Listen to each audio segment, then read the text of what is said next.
Umabot sa palitan ng mga mensahe, kilig na kilig ako.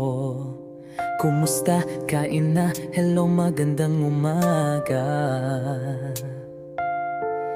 Ingat ka, pahinga, huwag kang masyadong magpupuyat pa.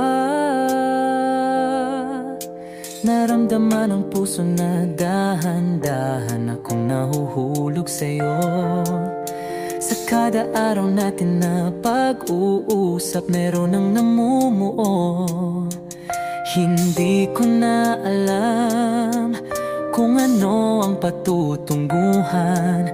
Ang hiling ko lang naman na itong naramdaman